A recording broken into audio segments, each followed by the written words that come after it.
I'm Rah! angry about pets. When did we all get this dumb? Almost only counts in horseshoes, hand grenades, and nuclear warfare. I don't see any bodies, so it doesn't count. I'm angry about I'm the chef. pets. I want to hear one thing. Yes, chef. Come on, man. Use your brain. The Why I'm Angry podcast starts now. All right, we're here getting ready for the big 4th of July weekend here. Getting ready with Maugs here in the Freestyle Man Cave studio.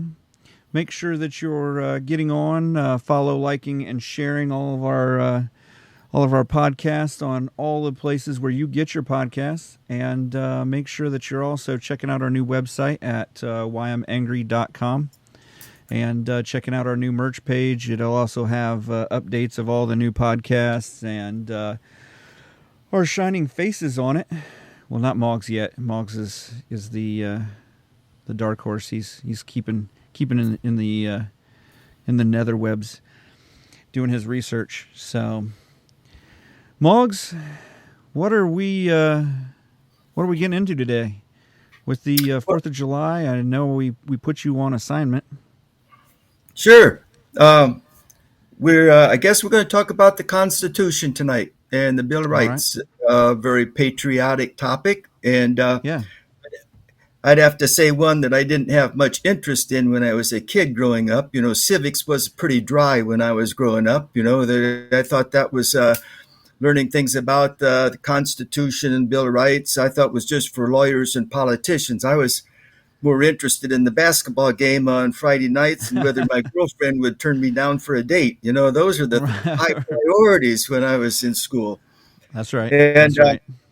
yeah, so I mean, that's just a kind of a topic that I'd have to admit was kind of not front and center for me very much. But as I got older, I realized the world was a little bit more conflicted than that, and that we had to have some way of resolving problems and some rules to manage our behavior. And so that I kind of gradually learned to understand that there was probably a much more important purpose to the Constitution, the Bill of Rights, than what I had perceived when I was a kid.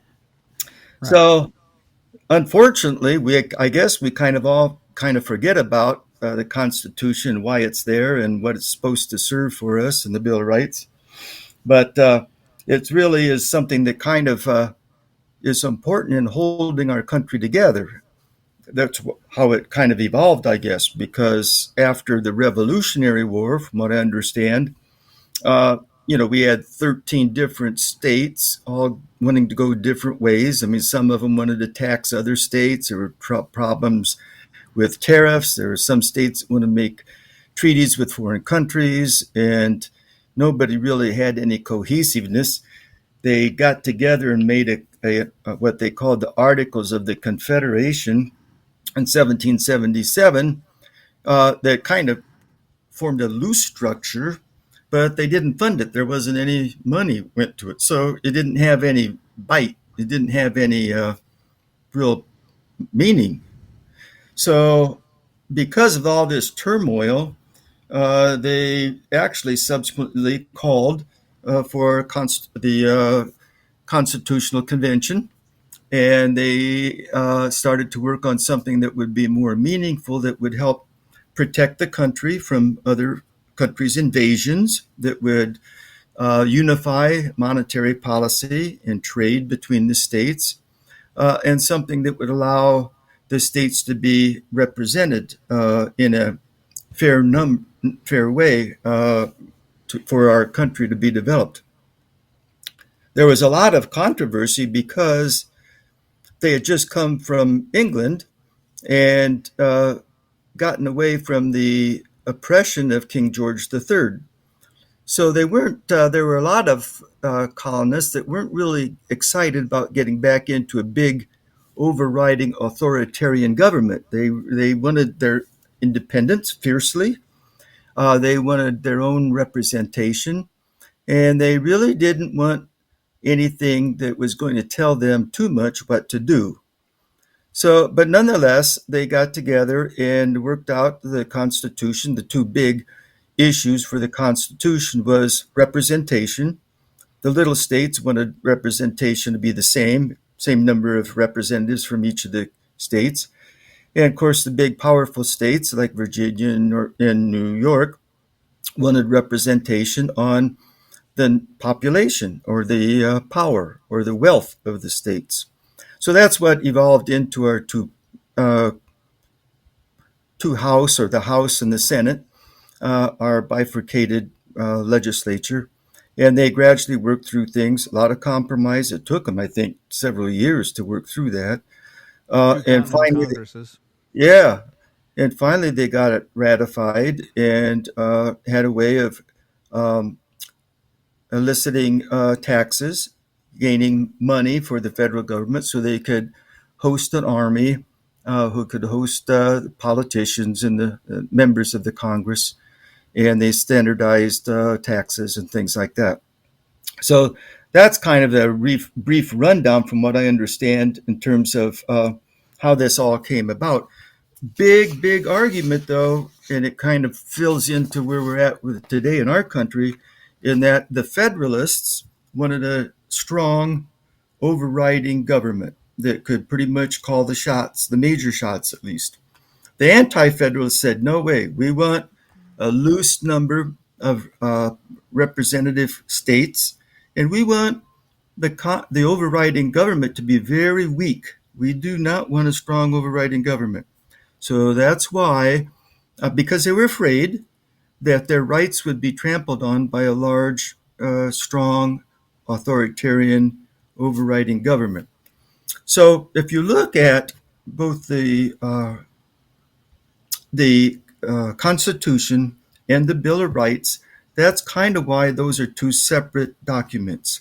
The Constitution was formed, which really outlines the structure of our government. It tells us what the executive branch is supposed to do, how the president is elected. It tells us what the legislative branch is supposed to do, what the judicial branches are supposed to do, their responsibilities, how they're managed, and how they're developed, and how they interact with the balance of powers. But it doesn't say a whole lot about personal rights and liberties. Right. So that's why the Anti-Federalist says, hey, if we're going to support the Constitution, we want a individual personal Bill of Rights that outlines for us, if a strong uh, federal government is developed, that we want to make sure our individual rights are preserved. And if you look at the Bill of Rights then, which is the first 10 amendments, those really deal with the individual rights of free speech, uh, uh, liberties of firearms, and the things that are actually most controversial today are in the Bill of Rights, not so much the Constitution. So that's Right. kind of an overall perspective. Does that sound? Did that compare with what your history books taught you, Aaron, when in high school? For the most part, I mean I like all the time. We've been talking even like between me and Destiny and some of the ones like my sister and that have come way after that. They don't teach the same history books that I was Oh, taught, probably not. and Probably not. I'm sure even from your generation to our generation, the history books. I don't know if you've seen your grandkids' history books lately, I have. but Yeah. I know I Yeah. had a Yeah. buddy that was getting ready to do history in one of the local schools, and they gave him the syllabus, which is different also because they used to, teachers used to put together a plan and Oh, yeah. Yeah. work their way through the book and however they wanted to, and so you would skip one chapter and come back to it later and things Yeah. of that nature. Yeah. And they gave him a tablet with the syllabus on it, and so he's reading through it. And I know with him, like he said there were about 25 or 30 mistakes or things that they had purposefully misled people on, like that the Emancipation Proclamation was before the Civil War, and that's what caused the Civil War, Okay. and Yeah. some things like that that you're like, huh. I mean, we were taught things like that the Civil War was based on slavery, Yeah. and the more and more living in the South, you find out that it was based on slavery, but it was based on the issues that were being caused by slavery or the issues around slavery more than it was the actual act of slavery. And so, yeah, I mean that's a fair assessment so far on the Constitution of, what what I learned.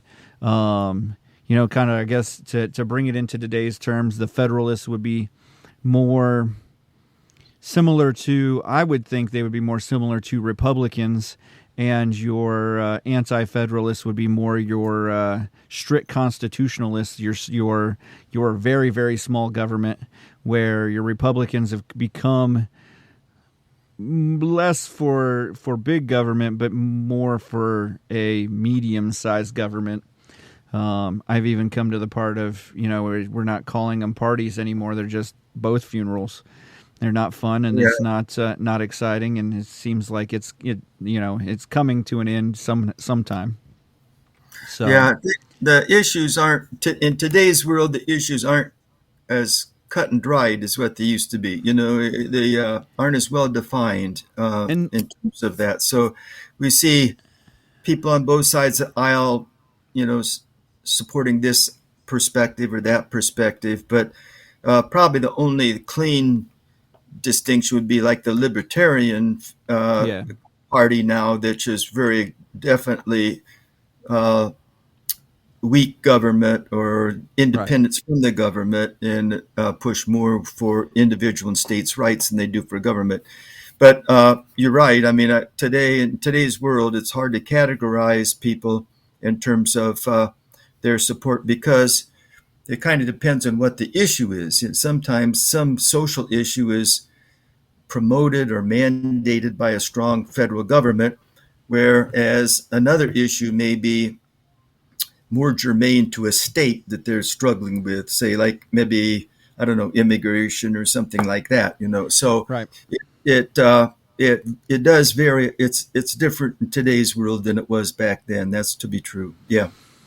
And I wonder somewhat if it's not as much that we have more problems as much as our problems move a little quicker because information moves faster, that we're able to kind of bring them to light a little easier, where back then, you were a train's ride or a carriage ride or a horse ride or whatever it took, and a good horse will get you about 50 miles a day.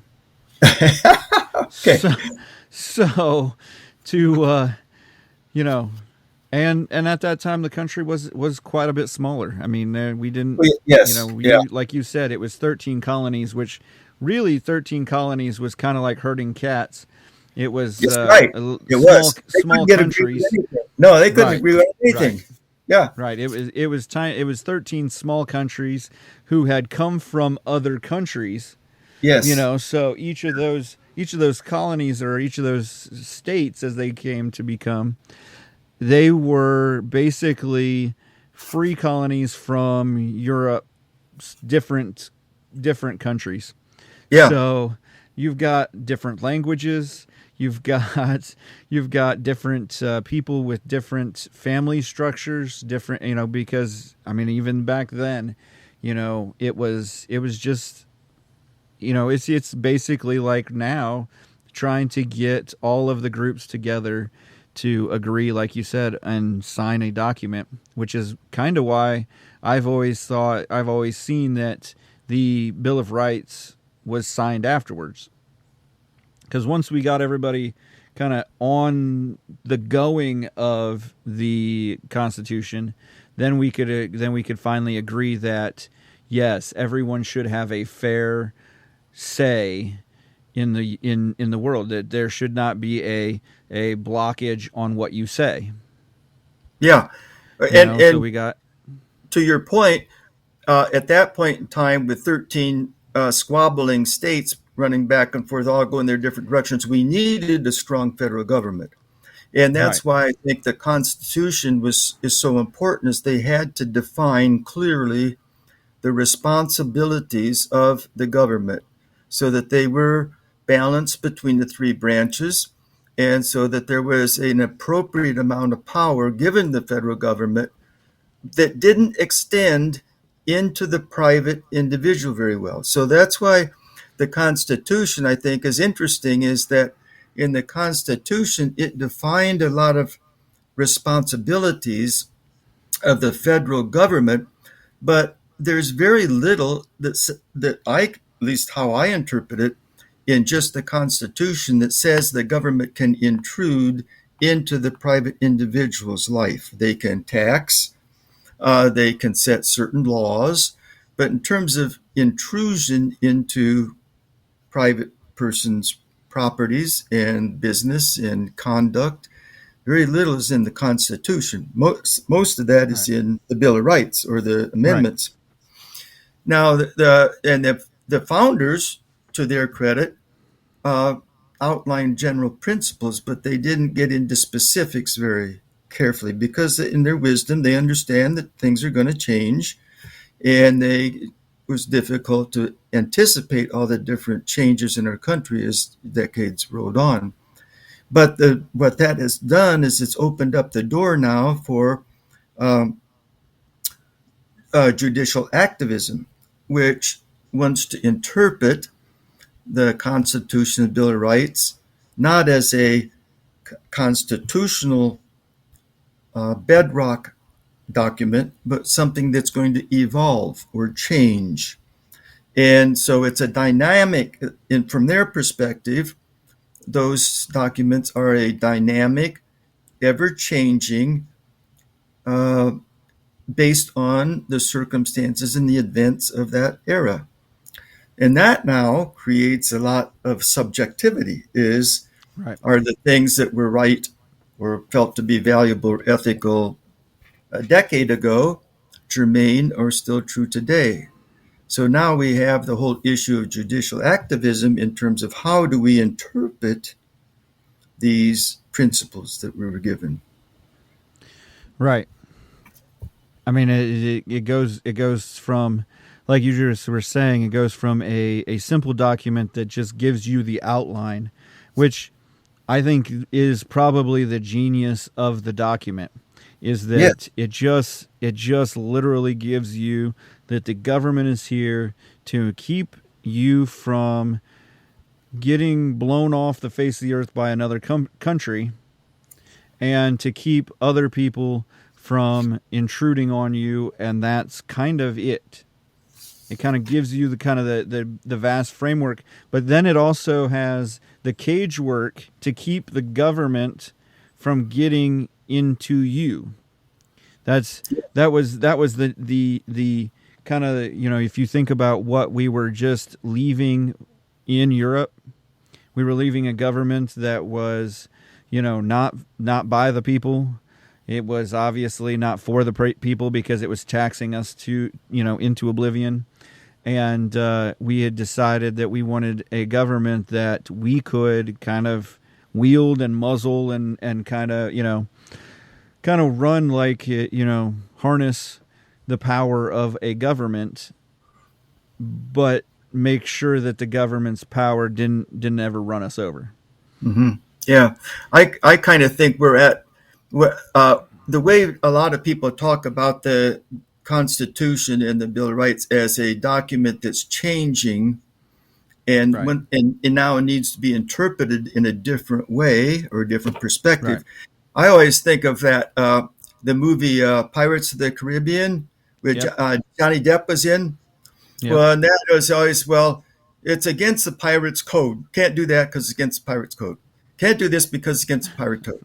Can't do this because it's against the pirates code. Right. Whereas those are hard and fact rules of the pirates. Well, when the circumstances changed to his detriment, he says, well, it's not really a code. They're more like a body of suggestions. Suggest So right, right, right. now people in today, well, yeah, it's a constitution, but it's really not a This is bedrock of rules. It's just something that are kind of suggestions, and we can more change those, massage those, modify more those, reinterpret those. right. So More they're legal just precedences yeah. and maybe, I always think that movie.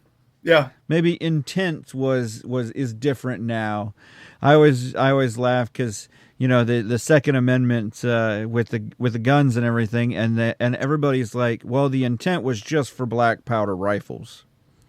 yeah, Well, no, the intent was for any weapon that the government could oppress you with. yeah. So I honestly should be able to buy Tomahawk and cruise missiles and be able to protect my property and my state from a government that's ready to invade. Yeah, and I and then mean, if you go to the original intent of the constitutional Second Amendment, yeah, and the issue with that, I think, too, is that it says that the rights for possession of firearms shall not be infringed upon.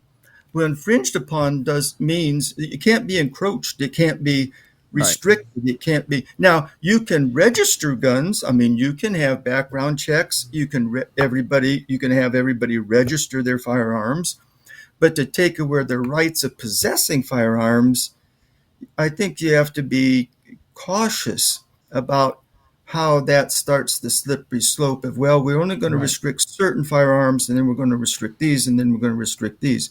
So, I mean, that's a good example of how people interpret things differently and right, want to change things to their liking, because there's nothing in that I can see in that amendment that says that people should not be able to uh, possess their own firearms. Now, if you right. want to tax them, if you want to register them, if you want to have background checks, that's something altogether different. You can do that, I think, but you can't take away the right to possess them. True, true. I So mean, I'm not anyway, sure.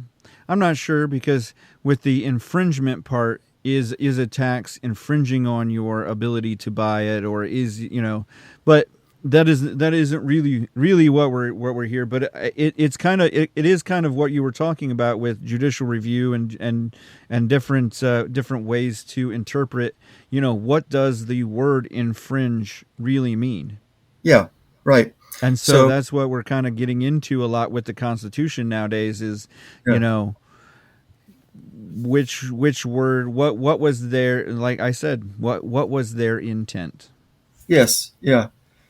Well, intent is that's where judicial activism is, I think, a little bit scary, is because you can read, if you read it, some of the federal judges, and this is something that's um, kind of changed too, is that it used to be in the Constitution, it says the federal judges or any judge should interpret the laws, not make new laws. And they don't have any uh, power to create or legislate. But now with federal activism, there's lack of a restraint in how they uh, interpret laws, and now actually in some ways create new modes of behavior because of how they interpret the laws. So I just think that that's one of the things that we have to be really careful of, is because the federal judges now actually strike down some laws that have actually been made by the states. And that happened even today. There was a federal judge, I think, in Arkansas. The elected representatives of the state passed a law about abortion, access to abortion. It was passed by the state legislature. So, by the elected people of that state, their representative passed a law that,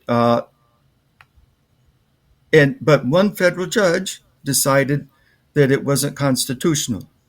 So he struck down the law. Now it has to obviously go through appeal process and all that.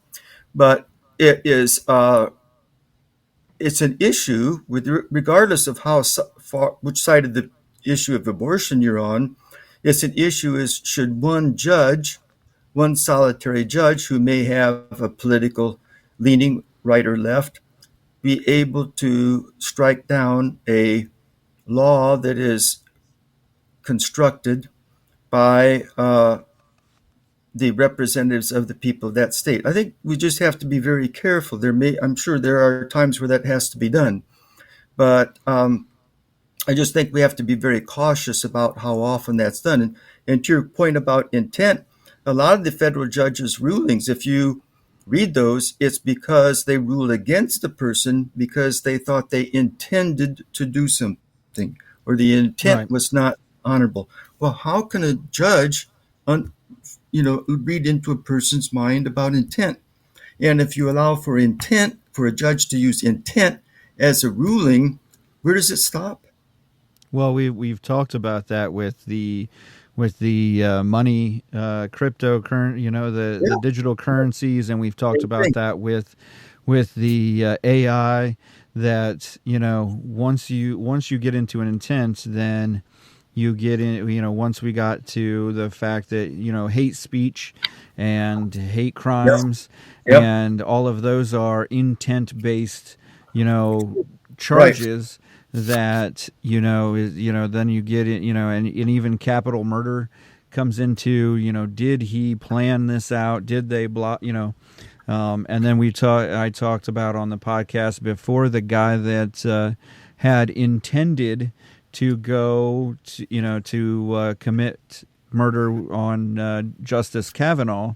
He got to his home and then was arrested for the intent to commit murder, but he didn't get a chance to pull a gun. He didn't get a chance to, he had a gun on him at any moment. He could have turned around, realized his mistakes, repented for his sins, Yeah, and walked away from it.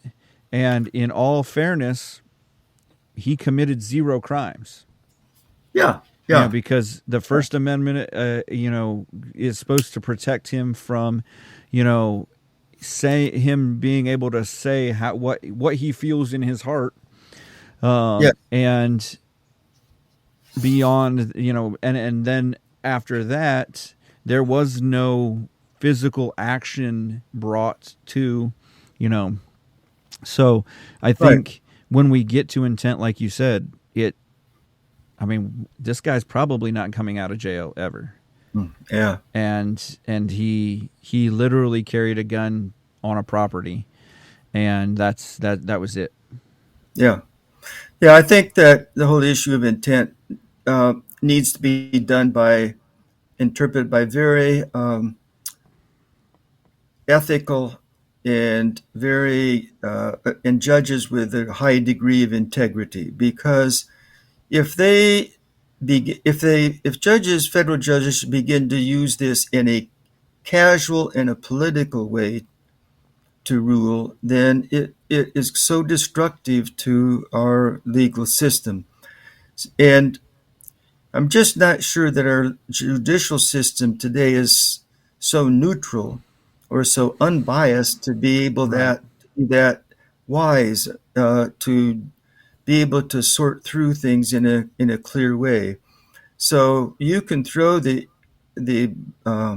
charge of intent to really anybody and Well, yeah. and penalize them and make and rule that they're guilty because he intended. So that the issue of intent has to be really regarded with a lot of suspicion and a lot of care before that's used. I think, and it's become very casually used anymore in the federal courts. Anyway, I Well, think. and we've even talked. I'm the producer at our church, and we've talked about with the different hate crime or hate speech acts that they've got in Canada. That speaking about sin and things of that nature in Canada has become a hate speech.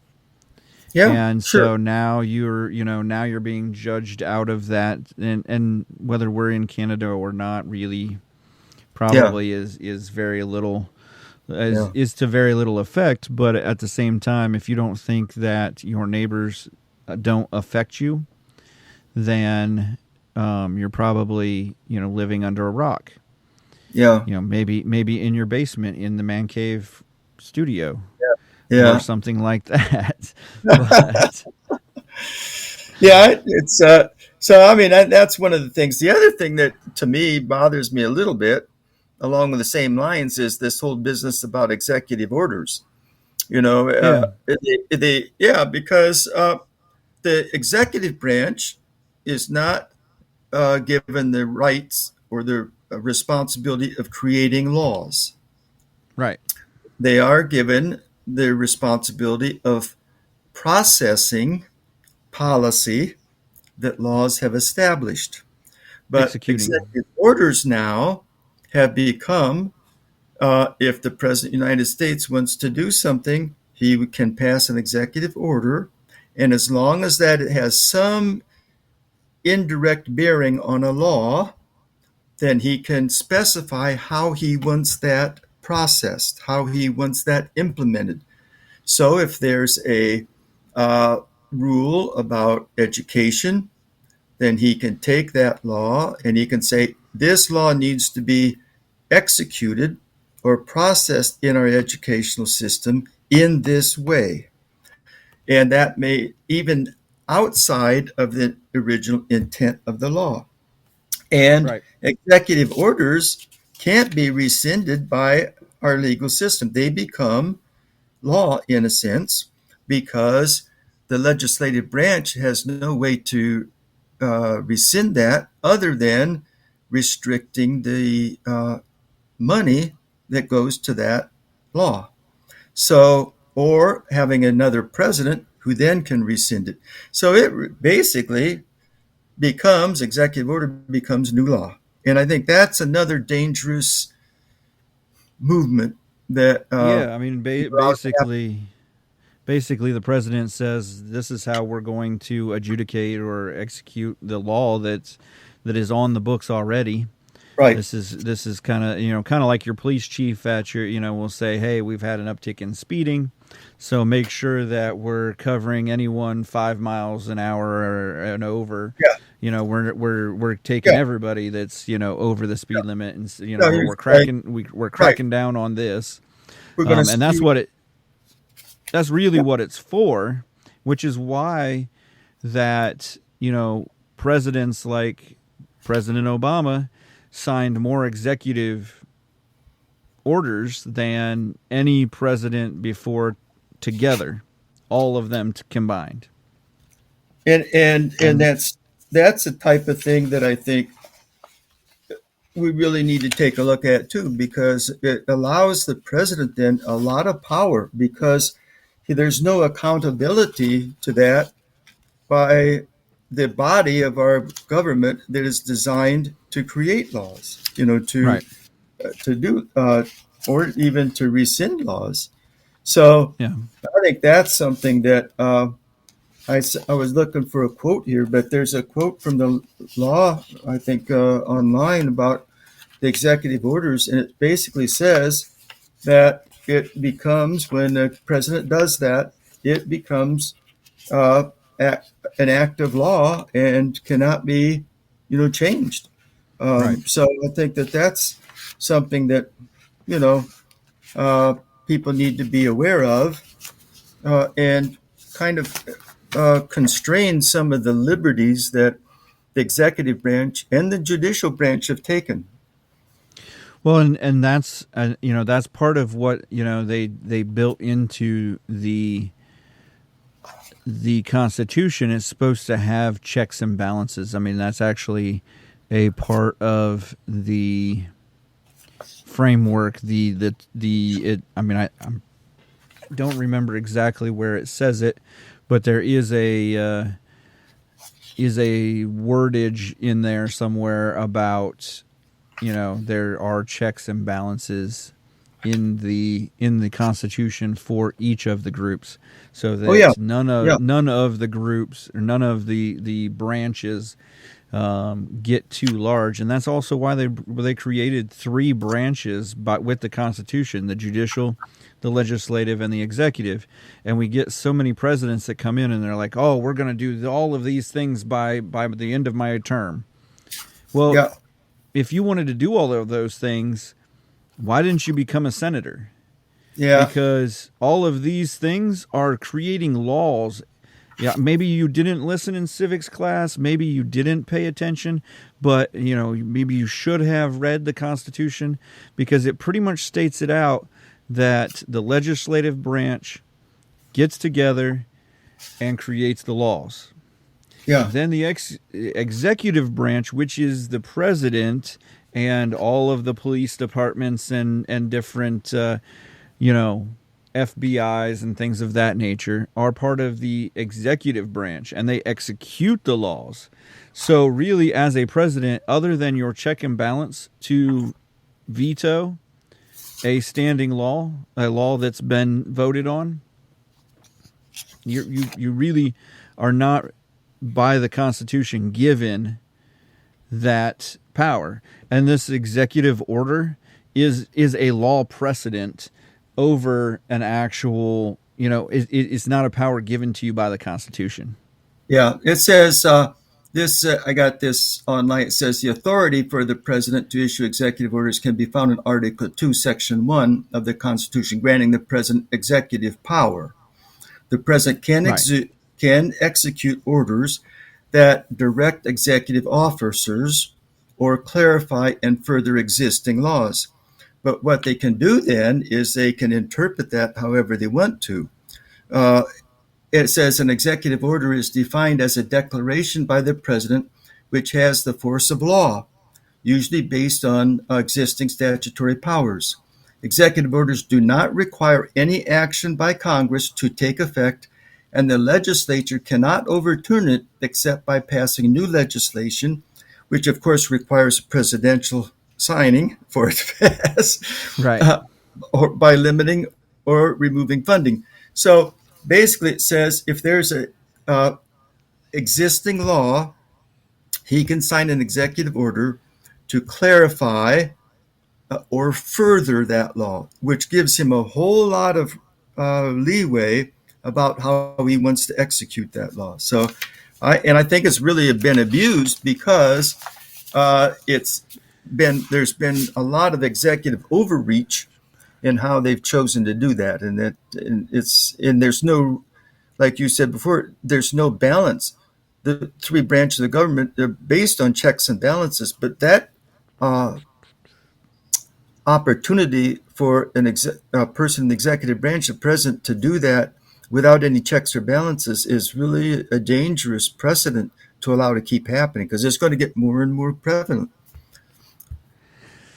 So what you just read, I think, is a law opinion, because Yes. the section Law 2 interpretation of the law. yeah, because Yeah. section 2 says that, and I'll just read it. The president shall be commander-in-chief of the U.S. Army, of the Army and Navy of the United States. So the Air Force, they're out. Sorry. Space Force is definitely out. Yeah. And the Marines, we're not even going to talk about them. The Coast Guard.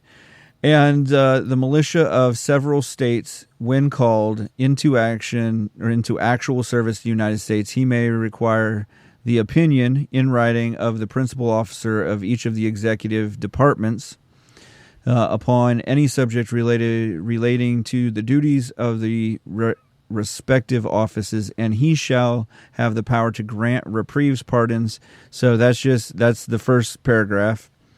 And pardons of offenses against the United States, except for in the cases of impeachment. He obviously can't pardon himself as he's leaving, or as he's been impeached. But this is where I think they gain the power from. He shall have the power by and with the advice and consent of the Senate to make treaties, provided 2/3 of the senators concur, and he shall nominate by, with the advice and consent And it just kind of goes on there. He can appoint ambassadors, ministers, consuls, judges, Supreme Court of the Supreme Court, and other officers of the United States, which is kind of his check and balance on the judicial department. Is that he's the one that appoints the judges and that kind of thing of the Supreme Court. But the Congress may by law vest the appointment of such inferior officers, and they think proper in the president alone. In courts of law or in heads of department, the president shall have the power to fill up all vacancies that happen during the recess of the Senate by granted commission, which shall expire at the end of the next session. That's it. That's the second. Yep. That's section 2. So you think there might be a little judicial activism in how that's interpreted? Because it says that he'll have, he shall have power, and there's a comma, and then it says by and the advice and consent of the Senate. Yep. And then after that comma, it says to make treaties. Right. This idea of executive power extending into executive order is made up. Yeah, it's like you said, it's a legal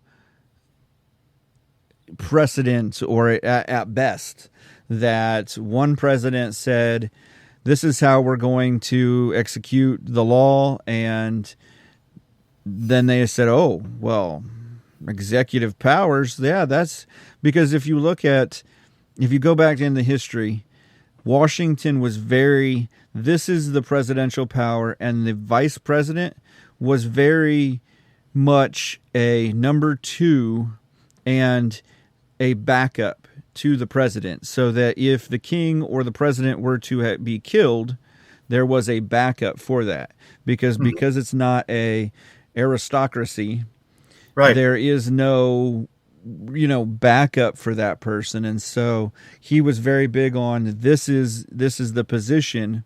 Your position is this. And if you look at Adams, he wanted to bring more power to the vice president. And so when he became president, he added on a lot of powers that really didn't exist with Washington, because Washington was literally there to be the figurehead of the executive party or executive branch. And that's how he viewed it, as he was a figurehead. And if there was a war, he wasn't the one fighting the war, and he knew that. And so he was there to make sure that the executive branch from the top down ran the way that the Constitution said it was supposed to. Mm-hmm. And from then, from those next, which is why we had 13 colonies that were like herding cats. Each person had an opinion on what this document should be. And so all the way up through 47 presidents now, 48 presidents that we've had, each one of them have had an opinion on what, this, section 2, article whatever, section 2, article 3, or whatever, what you wanted to, all of that, they had an opinion on it. And so they've kind of slid this and slid that, and now that it says in there that, Article 2 says that the president shall have power. There it is. He's got power. Yeah. So he can do things like, well, this says he can appoint judges and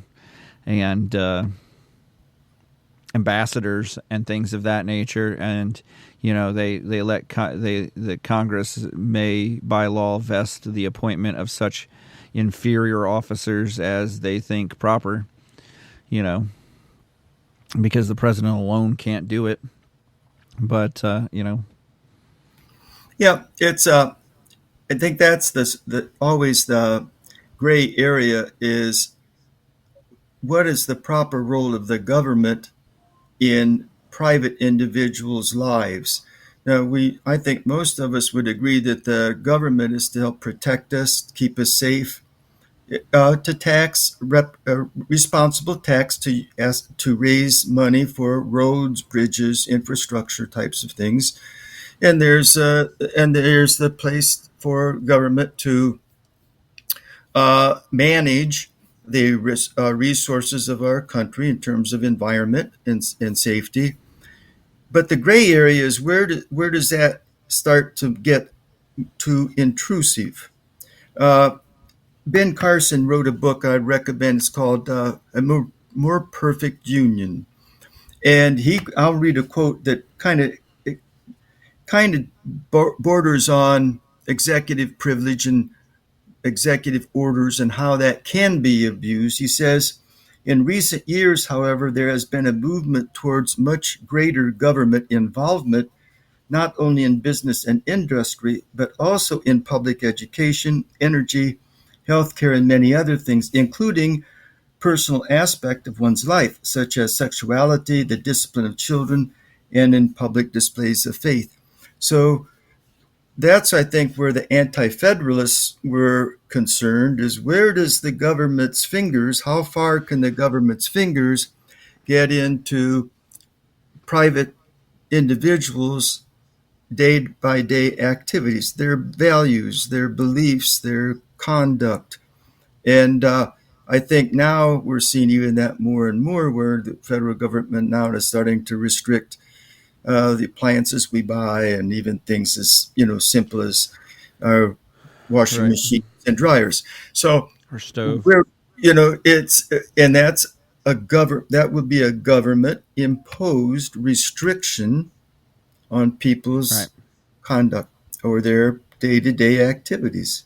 Electric Well, cars would be mandated. So these government mandates have to be um, examined, I think, with a great deal of caution in terms of it not getting so intrusive.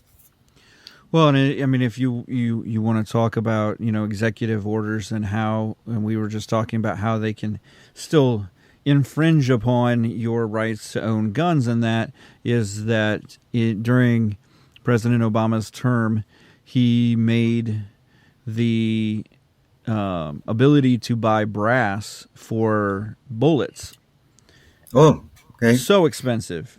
For one, at one point, because we were fighting in Afghanistan and Iraq, he made it illegal to buy empty brass. He made it so that that the military was the only one that had the right to buy brass for Okay. reloads and for reconditions, and so he didn't have to say, "Oh, you can't buy guns."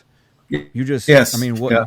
when you have no ammo, a gun becomes a rock Right. And that's or a where big stick. executive orders, in a sense, become a law.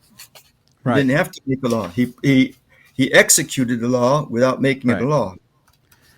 right, See, I think I know it's getting late, but I think the other thing I'd like to just toss on the table for people to think about and your listeners to think about is the importance of being vigilant.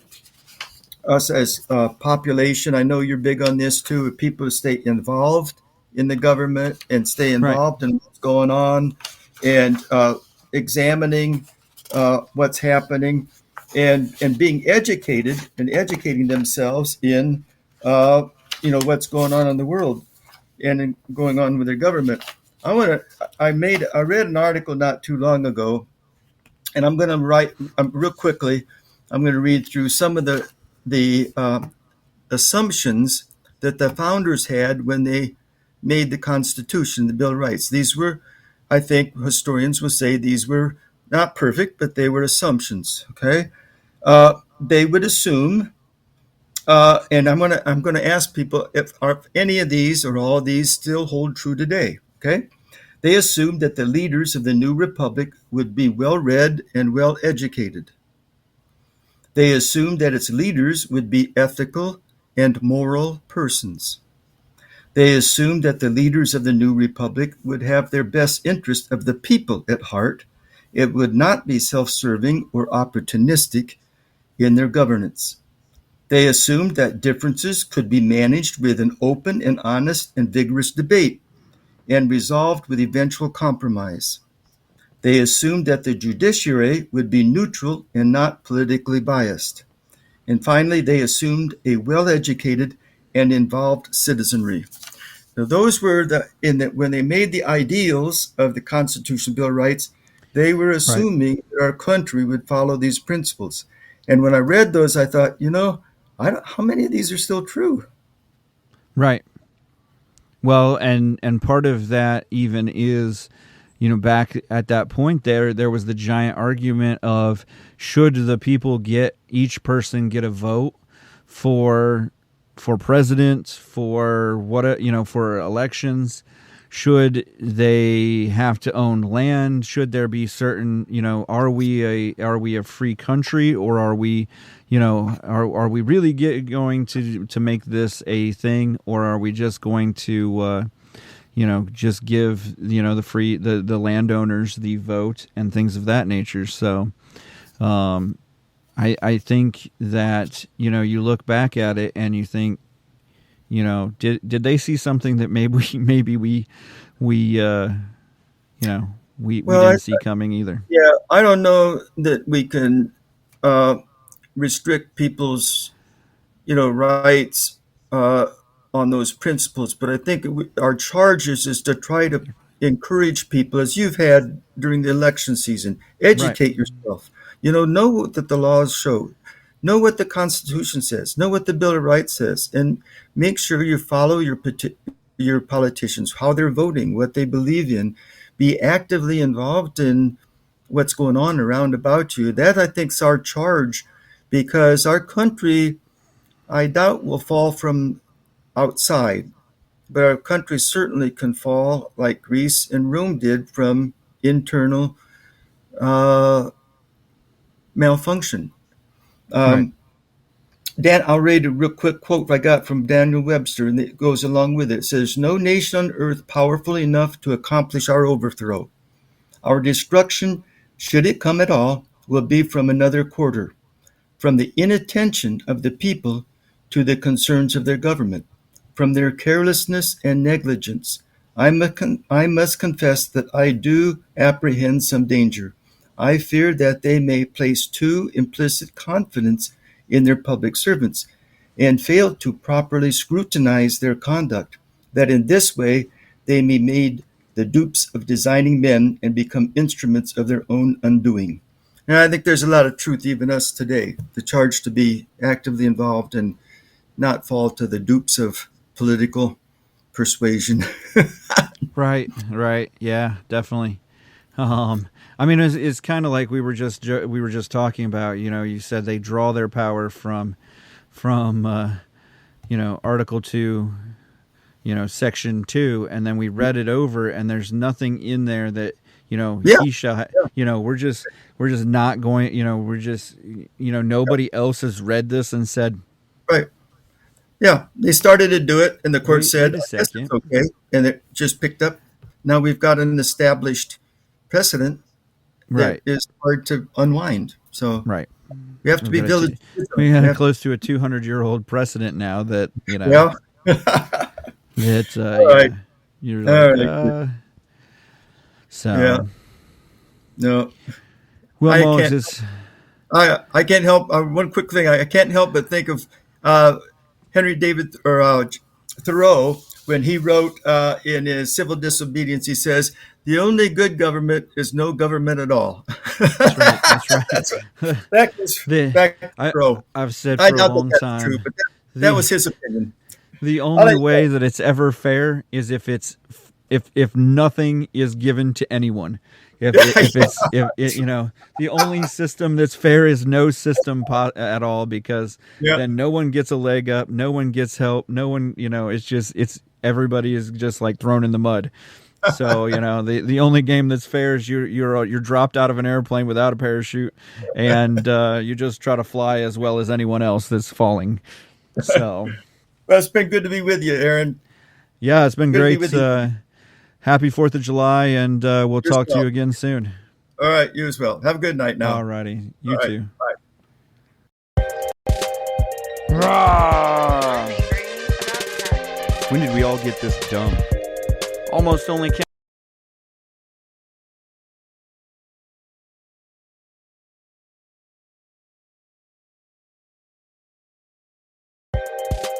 Remember to follow, like, and share the Why I'm Angry podcast across all social media platforms and anywhere you get your podcast.